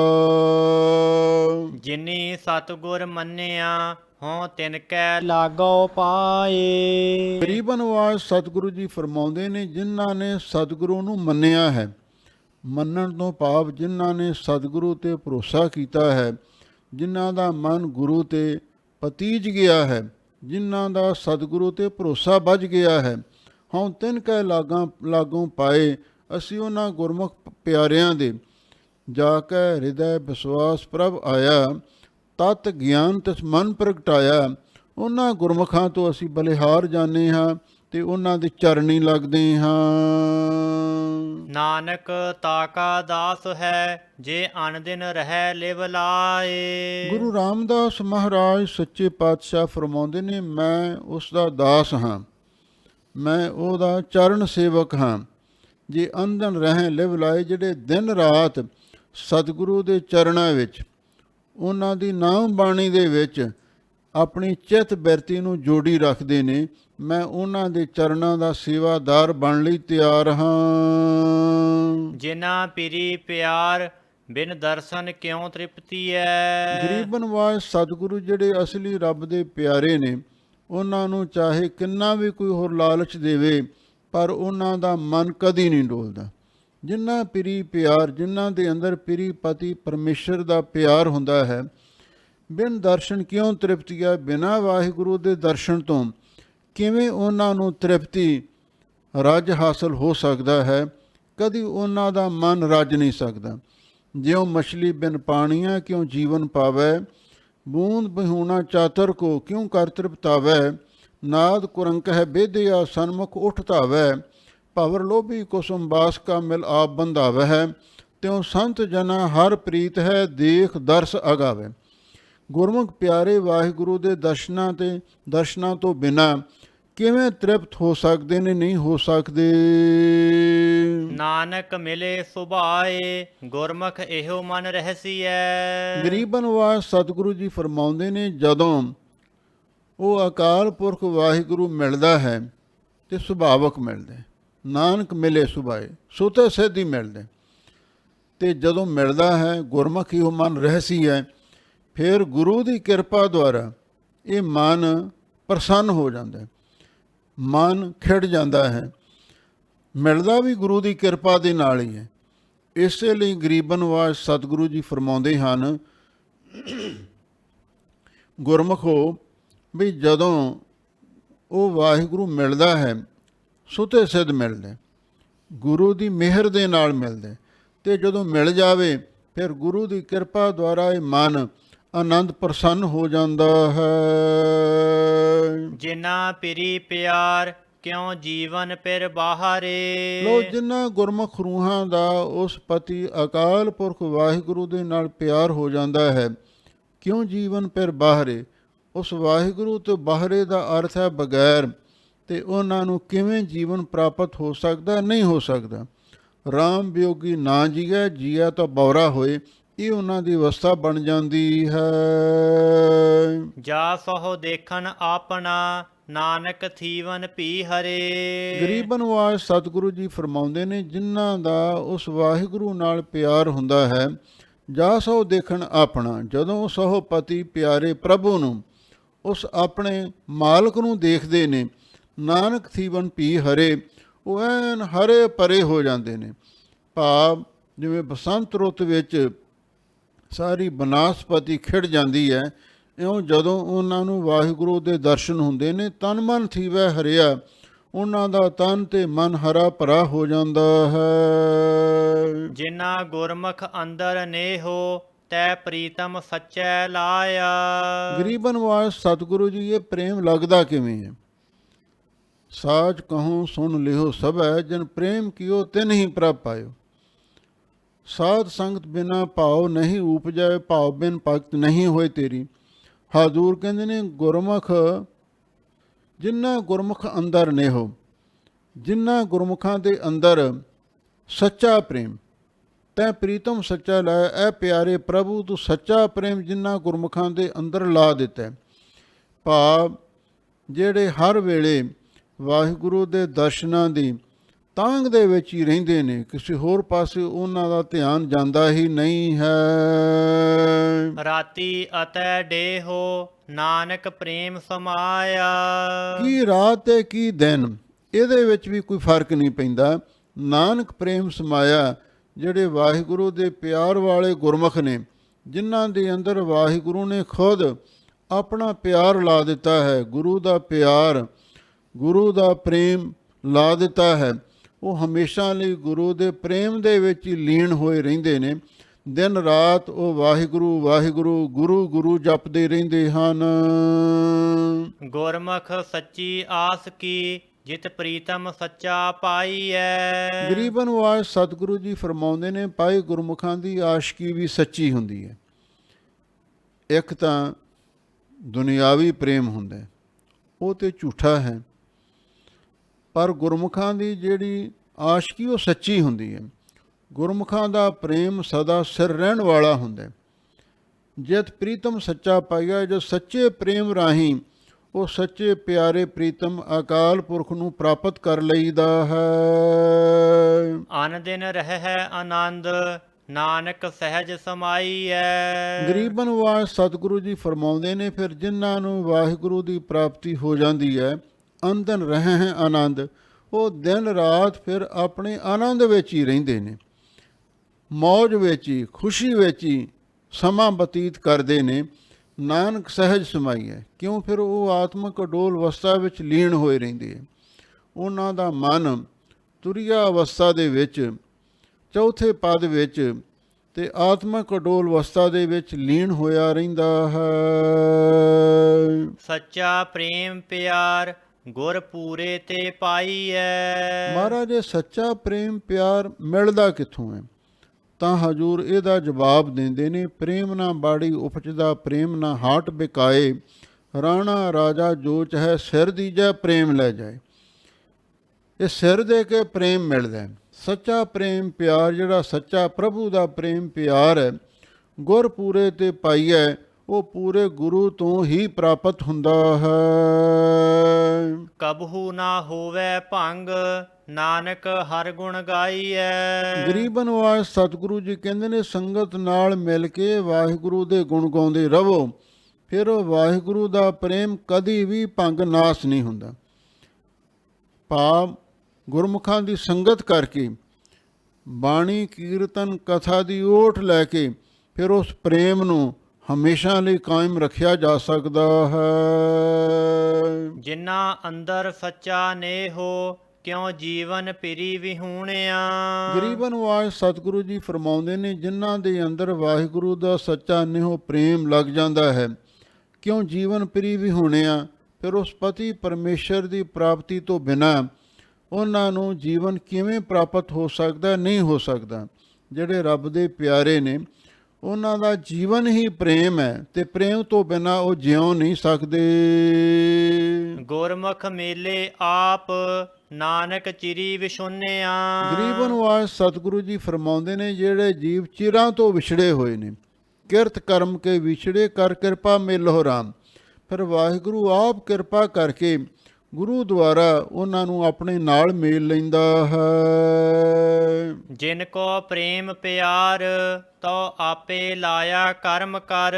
ਹੇ ਵਾਹਿਗੁਰੂ ਜੀ, ਤੁਸੀਂ ਆਪ ਹੀ ਕਰਮ ਕਰ, ਕਿਰਪਾ ਦ੍ਰਿਸ਼ਟੀ ਕਰਕੇ ਜਿਨ੍ਹਾਂ ਨੂੰ ਆਪਣਾ ਪ੍ਰੇਮ ਪਿਆਰ ਤੁਸੀਂ ਆਪ ਲਾ ਦਿੱਤਾ ਹੈ। ਆਪਣਾ ਲਾਇਆ ਪਿਰਮ ਨਾ ਲੱਗੀ, ਜੇ ਲੋਚਾ ਸਭ ਕੋਈ। ਇਹ ਪਿਰਮ ਪਿਆਲਾ ਖਸਮ ਕਾ ਜੈ ਭਾਵੈ ਤੈਂ ਦੇ। ਉਸ ਸਿਧਾਂਤ ਨੂੰ ਉਜਾਗਰ ਕਰਦੇ ਹਨ ਵੀ ਹੇ ਵਾਹਿਗੁਰੂ ਜੀ, ਜਿਹੜਾ ਇਹ ਅਸਲੀ ਪ੍ਰੇਮ ਪਿਆਰ ਹੈ, ਰੂਹ ਦਾ ਮਨ ਦਾ ਪ੍ਰੇਮ ਪਿਆਰ ਹੈ, ਵੀ ਉਹ ਆਪ ਹੀ ਤੁਸੀਂ ਕਿਰਪਾ ਕਰਕੇ ਲਾਇਆ ਹੈ। ਨਾਨਕ ਲਿਹੋ ਮਿਲਾਏ ਮੈਂ ਜਾਚਕ ਦੀਜੈ ਨਾਮ ਹਰ। ਹੇ ਵਾਹਿਗੁਰੂ ਜੀ, ਤੁਸੀਂ ਕਿਰਪਾ ਕਰੋ, ਮੈਨੂੰ ਆਪਣੇ ਨਾਲ ਮਿਲਾ ਲਵੋ। ਮੈਂ ਆਪਣੇ ਆਪ ਤੇ ਮਿਲ ਨਹੀਂ ਸਕਦਾ, ਤੁਸੀਂ ਕਿਰਪਾ ਕਰੋ ਤੇ ਫਿਰ ਮਿਲਿਆ ਜਾ ਸਕਦਾ। ਮਿਲਣ ਦਾ ਸਾਧਨ ਕੀ ਹੈ? ਉਹ ਹੈ ਨਾਮ। ਵੱਡਾ ਸਾਹਿਬ ਉੱਚਾ ਥਾਉ, ਉੱਚੇ ਉੱਪਰ ਉੱਚਾ ਨਾਮ। ਮੈਂ ਜਾਚਕ ਦੀਜੈ ਨਾਮ ਹਰ। ਮਹਾਰਾਜ ਤੁਸੀਂ ਮੰਗਤੇ ਨੂੰ ਨਾਮ ਦਾ ਦਾਨ ਬਖਸ਼ਿਸ਼ ਕਰ ਦਿਓ। ਮੈਂ ਉਸ ਨਾਮ ਦੀ ਕਮਾਈ ਕਰਕੇ, ਉਸ ਨਾਮ ਦੀ ਪੌੜੀ ਤੇ ਚੜ੍ਹ ਕੇ ਤੇ ਫਿਰ ਮੈਂ ਆਪ ਜੀ ਨੂੰ ਮਿਲ ਸਕਦਾ ਹਾਂ। ਗੁਰਮੁਖ ਹੱਸੈ ਗੁਰਮੁਖ ਰੋਵੈ। ਗੁਰਮੁਖਾਂ ਦੀ ਜਿਹੜੀ ਅਵਸਥਾ ਹੈ ਉਹ ਬਹੁਤ ਸ੍ਰੇਸ਼ਟ ਹੁੰਦੀ ਹੈ। ਗੁਰਮੁਖ ਕਦੇ ਪ੍ਰੇਮ ਦੇ ਵਿੱਚ ਹੱਸਣ ਲੱਗ ਜਾਂਦੇ ਨੇ, ਤੇ ਕਦੀ ਗੁਰਮੁਖ ਰੋਣ ਵੀ ਲੱਗ ਜਾਂਦੇ ਨੇ ਵੈਰਾਗ ਦੇ ਵਿੱਚ। ਅਥਵਾ ਗੁਰਮੁਖ ਹੱਸੈ ਗੁਰਮੁਖ ਰੋਵੇ। ਗੁਰਮੁਖ ਜਦੋਂ ਸ਼ੈਤਾਨ ਮਨ 'ਤੇ ਕਾਬੂ ਪਾ ਲੈਂਦੇ ਨੇ ਫਿਰ ਹੱਸਦੇ ਨੇ, ਤੇ ਜਦੋਂ ਗੁਰਮੁਖਾਂ ਦੇ ਉੱਤੇ ਕਿਤੇ ਮਾੜਾ ਫੁਰਨਾ ਵਿਕਾਰ ਹਾਵੀ ਹੁੰਦਾ ਹੈ ਫਿਰ ਉਹ ਰੋਂਦੇ ਨੇ ਵੀ ਇਹ ਸਾਡੇ ਮਨ ਦੇ ਵਿੱਚ ਮਾੜਾ ਫੁਰਨਾ ਉੱਠਿਆ ਕਿਉਂ ਹੈ। ਉਸ ਫੁਰਨੇ ਨੂੰ ਦੇਖ ਕੇ ਗੁਰਮੁਖ ਕਦੀ ਹੱਸਦੇ ਨੇ, ਕਦੀ ਰੋਂਦੇ ਨੇ, ਕਦੀ ਵਾਹਿਗੁਰੂ ਦੇ ਪ੍ਰੇਮ ਦੇ ਵਿੱਚ ਹੱਸਦੇ ਨੇ, ਤੇ ਕਦੇ ਉਹ ਵੈਰਾਗ ਦੇ ਵਿੱਚ ਰੋਣ ਲੱਗ ਜਾਂਦੇ ਹਨ। ਜੇ ਗੁਰਮੁਖ ਕਰੇ ਸਾਈ ਭਗਤ ਹੋਵੇ। ਸ੍ਰੀ ਆਸਾ ਜੀ ਦੀ ਵਾਰ ਦੇ ਵਿੱਚ ਸਤਿਗੁਰੂ ਦੇ ਬਚਨ ਆਉਂਦੇ ਨੇ, ਰੰਗ ਹੱਸੈ ਰੰਗ ਰੋਵੈ ਚੁੱਪ ਪੀ ਕਰ ਜਾਹੇ, ਪਰਵਾਹ ਨਾਹੀਂ ਕਿਸੈ ਕੇਰੀ ਬਾਝ ਸੱਚੇ ਨਾਹ। ਇਹ ਗੁਰਮੁਖਾਂ ਦੀ ਅਵਸਥਾ ਹੈ। ਉਹ ਪ੍ਰੇਮ ਦੇ ਵਿੱਚ ਹੀ ਕਦੇ ਹੱਸਣ ਲੱਗ ਜਾਂਦੇ ਨੇ, ਕਦੇ ਰੋਣ ਲੱਗ ਜਾਂਦੇ ਨੇ। ਜੇ ਗੁਰਮੁਖ ਕਰੇ ਸਾਈ ਭਗਤ ਹੋਵੇ। ਭਾਈ ਜਿਹੜੇ ਗੁਰਮੁਖ ਪਿਆਰੇ ਜਿਸ ਢੰਗ ਦੇ ਨਾਲ ਉਹ ਭਗਤੀ ਕਰਦੇ ਨੇ, ਸੱਚੀ ਸੁੱਚੀ ਸ਼ਰਧਾ ਭਾਵਨਾ ਤੇ ਪ੍ਰੇਮ ਦੇ ਨਾਲ, ਉਹੀ ਭਗਤੀ ਵਾਹਿਗੁਰੂ ਦੇ ਦਰ ਪ੍ਰਵਾਨ ਹੁੰਦੀ ਹੈ। ਅਥਵਾ ਜਿਹੜੇ ਢੰਗ ਦੇ ਨਾਲ ਗੁਰਮੁਖ ਭਗਤੀ ਕਰਦੇ ਨੇ, ਉਹ ਗੁਰਮੁਖ ਭਗਤੀ ਵਾਹਿਗੁਰੂ ਦੇ ਦਰ ਪ੍ਰਵਾਨ ਹੁੰਦੀ ਹੈ। ਗੁਰਮੁਖ ਹੋਵੇ ਸੋ ਕਰੇ ਵਿਚਾਰ। ਜਿਹੜਾ ਗੁਰੂ ਦਾ ਆਗਿਆਕਾਰੀ ਸਿੱਖ ਹੁੰਦਾ ਹੈ, ਅਥਵਾ ਗੁਰੂ ਦੇ ਸਨਮੁਖ ਰਹਿਣ ਵਾਲਾ ਗੁਰੂ ਦਾ ਸਿੱਖ ਹੁੰਦਾ ਹੈ, ਉਹ ਗੁਰਮੁਖ ਹਮੇਸ਼ਾ ਲਈ ਸ੍ਰੇਸ਼ਟ ਵਿਚਾਰ ਕਰਦਾ ਹੈ। ਗੁਰਮੁਖ ਨਾਨਕ ਪਾਵੈ ਪਾਰ। ਗੁਰੂ ਰਾਮਦਾਸ ਮਹਾਰਾਜ ਸੱਚੇ ਪਾਤਸ਼ਾਹ ਫਰਮਾਉਂਦੇ ਨੇ, ਫਿਰ ਉਹ ਗੁਰਮੁਖ ਵੀ ਨਾਮ ਦੀ ਕਮਾਈ ਕਰਕੇ ਪਾਵੈ ਪਾਰ। ਉਹ ਪਰਲੇ ਕਿਨਾਰੇ ਨੂੰ, ਮੁਕਤੀ ਨੂੰ ਤੇ ਪਰਮੇਸ਼ਰ ਨੂੰ ਵੀ ਪ੍ਰਾਪਤ ਕਰ ਲੈਂਦਾ ਹੈ। ਜਿਨ੍ਹਾਂ ਅੰਦਰ ਨਾਮ ਨਿਧਾਨ ਹੈ ਗੁਰਬਾਣੀ ਵਿਚਾਰ। ਲੋ ਫਿਰ ਅੱਗੇ ਗੁਰਮੁਖਾਂ ਦੀ ਅਵਸਥਾ ਦਾ ਨਿਰਣਾ ਕਰਦੇ ਨੇ, ਜਿਨ੍ਹਾਂ ਦੇ ਅੰਦਰ ਨਾਮ ਦਾ ਖਜ਼ਾਨਾ ਮੌਜੂਦ ਹੈ ਤੇ ਨਾਲ ਗੁਰਬਾਣੀ ਦੀ ਵਿਚਾਰ ਵੀ ਕਰਦੇ ਰਹਿੰਦੇ ਹਨ। ਤਿਨ ਕੇ ਮੁਖ ਸਦ ਉਜਲੇ ਤਿਤ ਸੱਚੈ ਦਰਬਾਰ। ਉਹਨਾਂ ਗੁਰਮੁਖਾਂ ਦੇ ਉਸ ਵਾਹਿਗੁਰੂ ਦੇ ਸੱਚਖੰਡ ਦਰਬਾਰ ਦੇ ਵਿੱਚ ਹਮੇਸ਼ਾ ਲਈ ਮੁਖ ਉਜਲੇ ਹੁੰਦੇ ਨੇ। ਜਿਨੀ ਨਾਮ ਧਿਆਇਆ ਗਏ ਮਸਕਤ ਕਾਲ, ਨਾਨਕ ਤੇ ਮੁਖ ਉਜਲੇ। ਕੇਤੀ ਛੁੱਟੀ ਨਾਲ ਜਿਹੜੇ ਪਰਮੇਸ਼ਰ ਦੇ ਪਿਆਰੇ ਨੇ, ਉਹਨਾਂ ਦੇ ਵਾਹਿਗੁਰੂ ਦੀ ਸੱਚੀ ਦਰਗਾਹ ਸੱਚਖੰਡ ਦਰਬਾਰ ਦੇ ਵਿੱਚ ਵੀ ਹਮੇਸ਼ਾ ਲਈ ਮੁਖ ਉਜਲੇ ਹੁੰਦੇ ਹਨ। ਤਿਨ ਬਹਿਦਿਆ ਉੱਠਦਿਆ ਕਦੇ ਨਾ ਵਿਸਰੈ, ਜੇ ਆਪ ਬਖਸ਼ੇ ਕਰਤਾਰ। ਗਰੀਬ ਨਿਵਾਜ ਸਤਿਗੁਰੂ ਜੀ ਫਰਮਾਉਂਦੇ ਨੇ, ਜਿਨ੍ਹਾਂ ਨੂੰ ਕਰਤਾਰ ਨੇ ਉਸ ਪਰਮ ਪਿਤਾ ਵਾਹਿਗੁਰੂ ਨੇ ਆਪ ਬਖਸ਼ ਲਿਆ ਹੈ, ਆਪਣੇ ਚਰਨੀ ਲਾ ਲਿਆ ਹੈ, ਫਿਰ ਉਹਨਾਂ ਨੂੰ ਬਹਿੰਦਿਆਂ ਉੱਠਦਿਆਂ ਕਦੇ ਵੀ ਵਾਹਿਗੁਰੂ ਭੁੱਲਦਾ ਨਹੀਂ ਹੈ। ਸਾਹ ਸਾਹ ਸਿਮਰੋ ਗੋਬਿੰਦ, ਉਹ ਸਵਾਸ ਸਵਾਸ ਵਾਹਿਗੁਰੂ ਦਾ ਸਿਮਰਨ ਕਰਦੇ ਰਹਿੰਦੇ ਹਨ। ਨਾਨਕ ਗੁਰਮੁਖ ਮਿਲੇ ਨਾ ਵਿਛੜ ਹੈ, ਜੇ ਮੇਲੇ ਸਿਰਜਨਹਾਰ। ਗਰੀਬ ਨਿਵਾਜ ਸਤਿਗੁਰੂ ਜੀ ਫਰਮਾਉਂਦੇ ਨੇ, ਜਿਹੜੇ ਗੁਰੂ ਦੁਆਰਾ ਵਾਹਿਗੁਰੂ ਨੂੰ ਮਿਲੇ ਨੇ ਉਹ ਕਦੇ ਨਹੀਂ ਵਿਛੜਦੇ। ਜਿਹੜੇ ਆਪਣੇ ਆਪ ਹੀ ਮਿਲਣ ਦਾ ਯਤਨ ਕਰਦੇ ਨੇ ਉਹਨਾਂ ਬਾਰੇ ਕੁਝ ਨਹੀਂ ਕਿਹਾ ਜਾ ਸਕਦਾ, ਪਰ ਜਿਹੜੇ ਗੁਰੂ ਰਾਹੀਂ ਵਾਹਿਗੁਰੂ ਦੇ ਨਾਲ ਮਿਲੇ ਨੇ ਉਹ ਕਦੇ ਨਹੀਂ ਵਿਛੜਦੇ। ਜੇ ਮੇਲੇ ਸਿਰਜਨਹਾਰ, ਜਿਨ੍ਹਾਂ ਨੂੰ ਸਿਰਜਨਹਾਰ ਵਾਹਿਗੁਰੂ ਨੇ ਆਪਣੇ ਨਾਲ ਮੇਲ ਲਿਆ, ਪਰ ਮਿਲਿਆ ਗੁਰੂ ਰਾਹੀਂ ਹੈ, ਉਹ ਕਦੀ ਵਿਛੜਦੇ ਨਹੀਂ ਹੈ। ਸਖੀ ਵਸ ਆਇਆ ਫਿਰ ਛੋੜ ਨਾ ਜਾਈ, ਇਹ ਰੀਤ ਭਲੀ ਭਗਵੰਤ ਹੈ। ਇੱਕ ਸਾਡੇ ਪੁਰਖਿਆਂ ਦੀ ਬੜੀ ਸੋਹਣੀ ਮਰਜ਼ਾਦਾ ਬਣਾਈ ਸੀ। ਅਸੀਂ ਕਿਸੇ ਵੀ ਬੱਚੇ ਬੱਚੀ ਦਾ ਆਨੰਦ ਕਾਰਜ ਕਰਨਾ ਹੁੰਦਾ ਸੀ ਤੇ ਫਿਰ ਕੋਈ ਚੰਗਾ ਵਿਚੋਲਾ ਲੱਭਦੇ ਸੀ। ਫਿਰ ਉਹ ਵਿਚੋਲਾ ਦੋਵੇਂ ਪਾਸਿਆਂ ਤੋਂ ਗੱਲਬਾਤ ਕਰਦਾ ਸੀ ਤੇ ਫਿਰ ਉਹ ਵਿਆਹ ਦਾ ਕਾਰਜ ਆਰੰਭ ਹੁੰਦਾ ਸੀ। ਤੇ ਵਿਚੋਲੇ ਰਾਹੀਂ ਜਿਹੜਾ ਵਿਆਹ ਦਾ ਕਾਰਜ ਕੀਤਾ ਜਾਂਦਾ ਸੀ, ਫਿਰ ਉਹ ਕਦੀ ਅਧੂਰਾ ਨਹੀਂ ਸੀ ਰਹਿੰਦਾ। ਕਿਉਂ? ਚੋਲਾ ਇਮਾਨਦਾਰ ਹੋਣਾ ਚਾਹੀਦਾ। ਮਾਝੇ 'ਚ ਵਿਚੋਲੇ ਨੂੰ ਚੁਗਲ ਵੀ ਕਹਿ ਦਿੰਦੇ ਨੇ। ਵਿਚੋਲਾ ਵਿੱਚ ਓਲਾ ਰੱਖਦਾ, ਓਲਾ ਰੱਖਣ ਵਾਲਾ ਨਾ ਹੋਵੇ, ਦੋਵਾਂ ਪਾਸਿਆਂ ਤੋਂ ਸਾਫ਼ ਤੇ ਸਪਸ਼ਟ ਗੱਲ ਕਰੇ, ਉਹ ਇਮਾਨਦਾਰ ਵਿਚੋਲਾ ਹੁੰਦਾ। ਫਿਰ ਉਹ ਇਮਾਨਦਾਰ ਵਿਚੋਲਾ ਜਦੋਂ ਵਿੱਚ ਪੈ ਕੇ ਕੋਈ ਵੀ ਗੱਲਬਾਤ ਕਰਦਾ ਹੈ, ਫਿਰ ਉਹ ਕਾਰਜ ਸੰਪੂਰਨ ਹੋ ਜਾਂਦਾ ਸੀ ਤੇ ਹੁਣ ਵੀ ਹੋ ਜਾਂਦਾ ਹੈ। ਤੇ ਹੁਣ ਅੱਜ ਕੱਲ੍ਹ ਇੱਕ ਨਵਾਂ ਰਿਵਾਜ ਚੱਲਿਆ ਹੋਇਆ, ਜਿਵੇਂ ਪੁਰਾਣੇ ਸਮੇਂ ਵਿੱਚ ਸਵੰਬਰ ਦੀ ਗੱਲ ਹੁੰਦੀ ਸੀ। ਜਿਹੜੇ ਰਾਜ ਘਰਾਣੇ ਹੁੰਦੇ ਸਨ, ਉਹਨਾਂ ਦੇ ਘਰੇ ਜਿਹੜੀਆਂ ਰਾਜ ਕੁਮਾਰੀਆਂ ਪੈਦਾ ਹੁੰਦੀਆਂ ਸਨ, ਉਹ ਆਪਣੀ ਮਰਜ਼ੀ ਨਾਲ ਵਰ ਦੀ ਚੋਣ ਕਰਦੀਆਂ ਸਨ। ਸਵੰਬਰ, ਆਪਣੀ ਮਰਜ਼ੀ ਨਾਲ ਵਰ ਦੀ ਚੋਣ ਕਰਨੀ, ਉਹਨਾਂ ਦਾ ਇੱਕ ਉਸ ਵੇਲੇ ਰਿਵਾਜ ਬਣਾਇਆ ਹੋਇਆ ਸੀ। ਜਦੋਂ ਕਿਸੇ ਰਾਜਕੁਮਾਰੀ ਦਾ ਵਿਆਹ ਹੁੰਦਾ ਸੀ, ਫਿਰ ਰਾਜਿਆਂ ਨੂੰ, ਰਾਜਕੁਮਾਰਾਂ ਨੂੰ ਸੱਦਾ ਪੱਤਰ ਦਿੱਤਾ ਜਾਂਦਾ ਸੀ। ਫਿਰ ਉਹ ਸਾਜ ਧੱਜ ਕੇ ਬਰਾਤਾਂ ਲੈ ਕੇ ਆਉਂਦੇ ਤੇ ਫਿਰ ਉਹ ਸਾਰਿਆਂ ਦੀ ਸਭਾ ਲੱਗਦੀ ਸੀ। ਫਿਰ ਰਾਜਕੁਮਾਰੀ ਨੂੰ ਬੁਲਾਇਆ ਜਾਂਦਾ ਸੀ ਤੇ ਸਾਰੇ ਰਾਜੇ ਉਹਦੇ ਰੂਬਰੋ ਬੈਠੇ ਹੁੰਦੇ ਸਨ। ਜਿਹੜਾ ਉਹਨੂੰ ਪਸੰਦ ਆ ਜਾਂਦਾ ਸੀ, ਉਹਦੇ ਗਲ ਦੇ ਵਿੱਚ ਜੈ ਮਾਲਾ ਪਾ ਦਿੰਦੀ ਸੀ। ਫਿਰ ਉਸ ਨਾਲ ਉਸ ਦਾ ਵਿਆਹ ਹੁੰਦਾ ਸੀ। ਇਹ ਪੁਰਾਣੇ ਸਵੰਬਰ ਦੇ ਚਰਚੇ ਰਾਜ ਘਰਾਣਿਆਂ ਵਿੱਚ ਹੋਇਆ ਕਰਦੇ ਸਨ। ਪਰ ਹੁਣ ਕੁਝ ਐਸਾ ਰਿਵਾਜ ਚੱਲਿਆ ਹੋਇਆ ਹੈ, ਕਈ ਵਾਰੀ ਜਦੋਂ ਬੱਚੇ ਕਾਲਜਾਂ ਵਿੱਚ, ਯੂਨੀਵਰਸਿਟੀਆਂ ਵਿੱਚ ਪੜ੍ਹਾਈ ਕਰਦੇ ਹਨ, ਉੱਥੇ ਆਪਸ ਵਿੱਚ ਸਿੱਧੀ ਗੱਲ ਹੀ ਕਰ ਲੈਂਦੇ ਨੇ। ਪਹਿਲਾਂ ਉਹਨਾਂ ਦੀ ਦੋਸਤੀ ਪੈਂਦੀ ਹੈ, ਫਿਰ ਉਹ ਦੋਸਤੀ ਹੀ ਉਹਨਾਂ ਦੀ ਵਿਆਹ ਤੱਕ ਪਹੁੰਚ ਜਾਂਦੀ ਹੈ। ਤੇ ਫਿਰ ਉਹ ਜਦੋਂ ਵਿਆਹ ਤੱਕ ਪਹੁੰਚ ਜਾਂਦੀ ਹੈ, ਮਾਤਾ ਪਿਤਾ ਪਿੱਛੇ ਹਟ ਜਾਂਦੇ ਨੇ। ਫਿਰ ਉਹ ਆਪਣੀ ਮਰਜ਼ੀ ਦੇ ਨਾਲ ਹੀ ਇਕੱਠੇ ਰਹਿਣਾ ਸ਼ੁਰੂ ਕਰ ਦਿੰਦੇ ਨੇ। ਕੋਈ ਕੋਰਟ ਮੈਰਿਜ ਕਰਵਾ ਲੈਂਦਾ ਹੈ, ਚਲੋ ਕੋਈ ਨਾ ਕੋਈ ਵਿਆਹ ਦੀ ਰਸਮ ਵੀ ਪੂਰੀ ਕਰ ਲੈਂਦਾ ਹੈ, ਪਰ ਫਿਰ ਉਹਨਾਂ ਵਿੱਚ ਕਈ ਵਾਰੀ ਆਪਸ ਵਿੱਚ ਤਲਖੀ ਵੱਧ ਜਾਂਦੀ ਹੈ। ਤਲਖੀ ਵਧਣ ਦੇ ਨਾਲ ਫਿਰ ਕੋਈ ਵਿਚੋਲਾ ਤਾਂ ਹੁੰਦਾ ਕੋਈ ਨਹੀਂ, ਨਾ ਹੀ ਮਾਤਾ ਪਿਤਾ ਜ਼ਿੰਮੇਦਾਰ ਬਣਦੇ ਨੇ। ਫਿਰ ਉਹਨਾਂ ਦਾ ਆਪਸੀ ਤਕਰਾਰ ਹੁੰਦਾ, ਰੌਲਾ ਪੈ ਜਾਂਦਾ ਹੈ, ਫਿਰ ਡਾਈਵੋਰਸ ਹੁੰਦੇ ਨੇ, ਤਲਾਕ ਹੋ ਜਾਂਦੇ ਨੇ। ਜਿਹੜਾ ਆਪਣੇ ਆਪ ਕੋਈ, ਹੁਣ ਵੀ ਜਿਹੜੇ ਬੱਚੇ ਕੋਈ ਗਲਤੀ ਕਰਦੇ ਨੇ, ਆਪਣੀ ਮਰਜ਼ੀ ਨਾਲ ਵਿਆਹ ਕਰਾਉਂਦੇ ਨੇ, ਅਤੇ ਫਿਰ ਉਹਨਾਂ ਦੀਆਂ ਖਬਰਾਂ ਆਪਾਂ ਅਕਸਰ ਸੁਣਦੇ ਪੜ੍ਹਦੇ ਰਹਿੰਦੇ ਹਾਂ ਅਖਬਾਰਾਂ ਦੇ ਵਿੱਚ, ਵੀ ਉਸ ਪ੍ਰੇਮ ਦਾ ਨਤੀਜਾ, ਅੰਤ ਬਹੁਤ ਖਤਰਨਾਕ ਹੋਇਆ।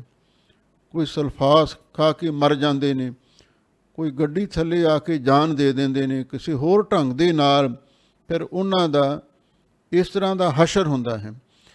ਪਰ ਇਹ ਸਤਿਗੁਰੂ ਮਹਾਰਾਜ ਸੱਚੇ ਪਾਤਸ਼ਾਹ ਸਾਨੂੰ ਇਹ ਸਿੱਖਿਆ ਦਿੰਦੇ ਨੇ, ਹੈ ਤੇ ਅਧਿਆਤਮਕ ਸਿੱਖਿਆ, ਪਰ ਗੁਰਬਾਣੀ ਸਾਡੇ ਸਮਾਜਿਕ ਕੰਮ ਵੀ ਸਵਾਰਦੀ ਹੈ, ਪਰਮਾਰਥ ਨੂੰ ਵੀ ਸੁਧਾਰਦੀ ਹੈ।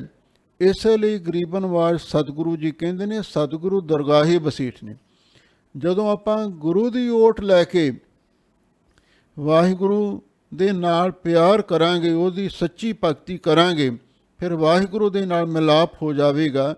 ਅਤੇ ਜਿਹੜੇ ਗੁਰੂ ਰਾਹੀਂ ਵਾਹਿਗੁਰੂ ਨੂੰ ਮਿਲਦੇ ਨੇ ਉਹ ਕਦੀ ਨਹੀਂ ਵਿਛੜਦੇ। ਅਤੇ ਜਿਹੜੇ ਆਪਣੇ ਆਪ ਹੀ ਬਿਨਾਂ ਗੁਰੂ ਤੋਂ ਭਾਲਦੇ ਨੇ, ਵੀ ਜਿਵੇਂ ਅੱਜ ਕੱਲ੍ਹ ਦੇ ਬੱਚੇ ਬੱਚੀਆਂ ਆਪਣੀ ਮਰਜ਼ੀ ਨਾਲ ਵਿਆਹ ਕਰਾਉਂਦੇ ਨੇ, ਉਹ ਨਹੀਂ ਫਿਰ ਨਿਭਦਾ, ਉਹਦਾ ਰੌਲਾ ਪੈਂਦਾ ਹੀ ਪੈਂਦਾ।